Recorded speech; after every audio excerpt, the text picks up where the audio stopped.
Assalamualaikum warahmatullahi wabarakatuh. My name is UMAIRAH Sofia binti MASKOR. My matrix number 1211648. In introduction, according to Mat Abu Isa Ghazi, 2020, leadership has been given to the Muslim community and the Prophet as the divine trust. Muhammad SAW has modeled the way for Muslim leaders and followers at all times. Allah's Messenger denoted that leadership in Islam is not only for the elite classes but also for all. In a general sense, all are responsible for a leadership position. The contemporary idea of Islamic leadership has always been conflated with the transgression of Muslim leaders.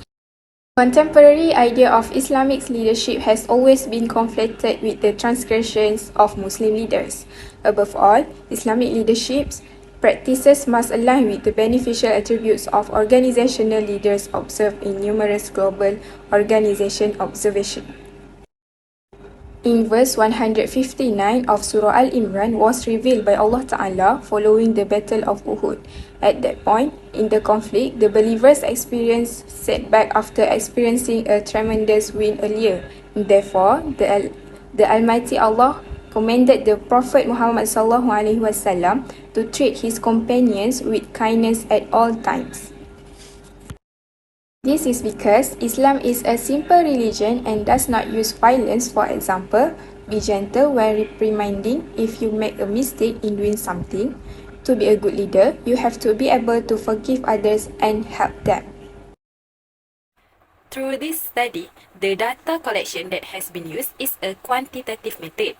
It has a focus on the collection and analysis of data from specific case information to be studied, and it has been used in descriptive research, which is to obtain a summary of the entire study variables. The research method used is secondary research, which is to collect data from previous studies to achieve the research objective. In addition, the data collected from the information helps identify research findings from documents, articles, and websites. The procedure that has been used is secondary quantitative research, so that researcher can focus on collecting data from existing data sources such as the internet, libraries, research reports, and others. It is a source of commercial information that is able to collect data faster and more reliable and accurate data collection. It is a research method that involves using already existing data that is summarized and compiled to produce this research. The first procedure that has been done is to identify the research topic that will be conducted and list the aim and objective of the study. Next, identify research sources and collect existing data through the internet, article, and others, and the topic is related to the topic that will be summarized and will be paraphrased into a research finding for the research made. Profile background of Yadim. Yayasan Dakwah Islamiyah Malaysia, also known as Yadim, was established in 1974 by the late Tun Haji Abdul Razak bin Hussein, who was the second Prime Minister, on 1 Muharram 1394, which is on 25 January 1974, and was registered under the Trust Incorporation Ordinance 1952. Yadim was established to coordinate the activities of the body dakwah and NGOs to go hand in hand with the national policy to be a catalyst in spreading dakwah in Malaysia. Yadim's purpose is to fight for Islamic dakwah based on Al-Quran and Al-Sunnah in giving dakwah to all levels of society. This shows that the dakwah that is delivered should be progressive to every layer of society by sticking to the principle of Islam, the unity of knowledge, faith, and charity. Apart from preaching, welfare is also emphasized for the community. It is coordinated and unifies between the dakwah bodies in carrying out dakwah activities through a social approach.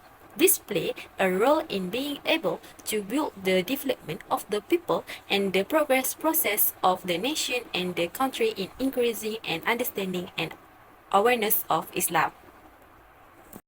In addition, Yadim has the Yadim Preaching Training Institute, also known as INDA, which produces good preacher, and it is an institute and conduct training and courses for Yadim or preacher program for the public.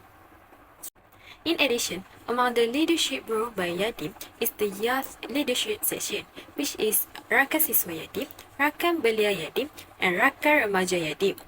Rakan Siswa Yadim, rebranding from Sahabat Yadim to Fellow Students of Yadim, has been established since 2013 in several secondary schools and institutions of higher education throughout Malaysia that adhere to the concept of Lita'arufu or mutual recognition to produce a young generation that respect each other and fosters a spirit of volunteers, activities, and belonging among undergraduates and students. It is restrictive the direction and activities of the activities arranged on behalf of Yadim for all the youth. This shows that the program implemented under the leadership of Young Yadim can produce a young generation about the future with a clear goal and direction, with the involvement of the young generation in dakwah and community effort that shape towards a better thinking and personality about Islamic knowledge and religion. My name is Nur Amirah binti Muhammad ZAINI and my metric number is 1211648.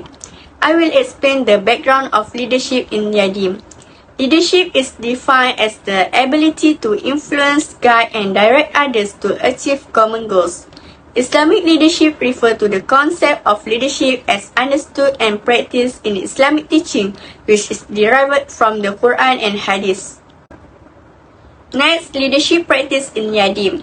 Leadership practice include the wide range of techniques and attitudes that leaders use to expertly direct, motivate and influence individuals or teams in the pursuit of organizational goals and objectives.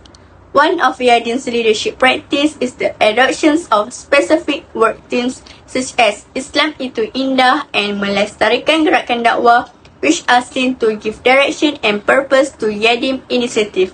Last but not least, they maintain the stability of the organization by maintaining the existing structure and avoiding major changes that can cause uncertainty among staff and dakwah agent.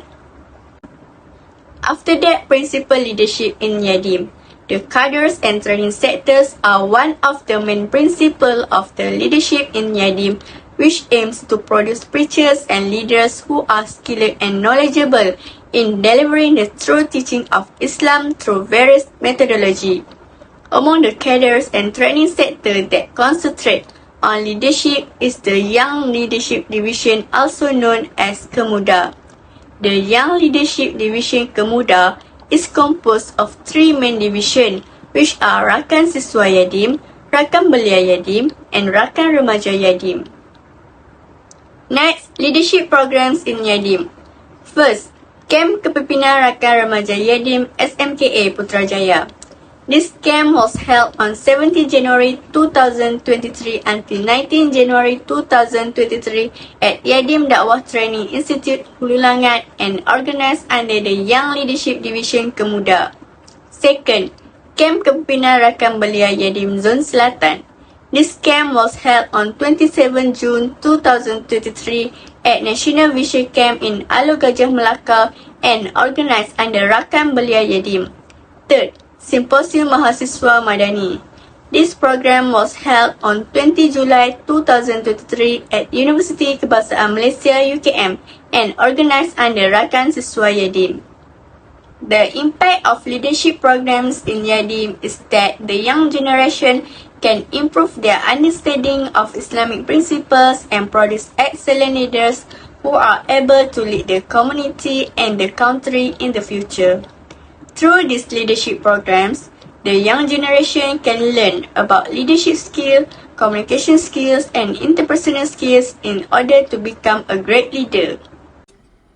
My name is Adiba SUFIAH binti Muhammad ZAILANI and my metric number 1211631. I will continue about improvement of implementation leadership in Dakwah Yadim as mentioned in Surah Imran verse 159. In the field of leadership and organizational dynamics, the principles in the religion of God embedded in it offer eternal wisdom and guidance.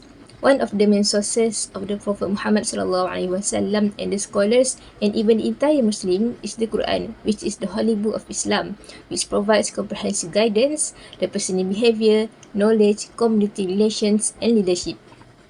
This analysis investigates a specific Quranic verse, which is Surah Imran, verse 159, exploring its implication for effective leadership. This verse emphasizes qualities such as gentleness, forgiveness, negotiation, and dependence on God, offering a blueprint for leaders who want to navigate the complexities of managing and guiding society.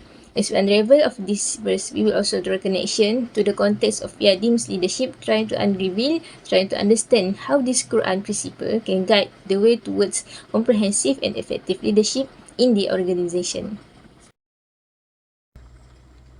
The first part of the interpretation of فَبِمَا رَحْمَةٍ مِنَ اللَّهِ لِنْتَ لَهُمْ explains about among the attributes of Prophet Muhammad is mercy and gentle. According to Cambridge Dictionary, gentle can mean calm, kind, or soft. It is necessary to take an example of the nature of the Prophet Muhammad SAW is how he leads his people as a leader. Prophet Muhammad is always polite with his friends, with his people, even with his enemies. He does not fail to maintain his kind and is gentle to anyone. Based on this verse, realize that leaders should always be gentle in leading, as in the hadith Prophet Muhammad SAW said. The meaning means a leader should also have the character of love and not be cruel to his people. A person who has a sense of love and compassion has the right to be the leader. Therefore, in the next sentence, apply leadership is forgiveness, like Prophet Muhammad SAW, which fa'fu anhum wastaghfir lahum. Effective leaders are leaders who always forgive each other to achieve the goals and objectives of the organization. Forgiveness is indeed a vital attribute for effective leadership. There are many important reasons why a leader needs to be forgiving. Among them, reduce conflict and foster collaboration. Forgiveness can mend broken relationship and rebuild trust within teams, leading to better communication. Yadim was able to succeed and develop their preaching work until now because of the effort of the leaders and fellow members. Without cooperation between the two parts, the leaders will not be able to lead. Because of that, the nature of forgiveness is very important, as the Prophet always forgave his people who always wronged him until finally they became interested and joined Islam. The next verse shows that the leader's characteristic that is necessary and important in Islam is consultation. In the verse وَشَاوِرْهُمْ فِي الْأَمْرِ, consultation known as Surah in Islam holds immense importance in Islamic perspective. It is regarded as a foundational principle for decision making in various aspects of life, from individual matters to governance and leadership. In the context of leadership, if there is a misunderstanding or a problem that occurs between the employer and subordinates, then consultation is necessary to solve this problem. This is clear because deliberation or consultation is a matter that may have one or more opinion about the issue that is happening, and this can be resolved in a good way. When we talk about the consultation, how it leads to decision making, according to Phillips 2012, consultation enhances quality of decisions. Consultation can improve communication and engagement, which when the leader consulting with employees, increase information flow, build trust, and encourage open communication within the organization. Because Yadim is a large preaching organization which exists throughout Malaysia, to always get update and feedback from certain states or parts, the leader need to always practice the Shura concept so that none is neglected, and because it is very emphasized in Islam. Finally, the last part in Surah Imran, verse 159, emphasizes tawakkul or reliance to Allah. In the verse, فَإِذَا عَزَمْتَ فَتَوَكَّلْ عَلَى اللَّهِ إِنَّ اللَّهَ يُحِبُّ الْمُتَوَكِّلِينَ. Leadership in an organization necessitates a strong work ethic in order to accomplish a particular objective. However, a leader must be conscious of his action, trust in God, and think that God is his source of strength and that God really guides all that occurs.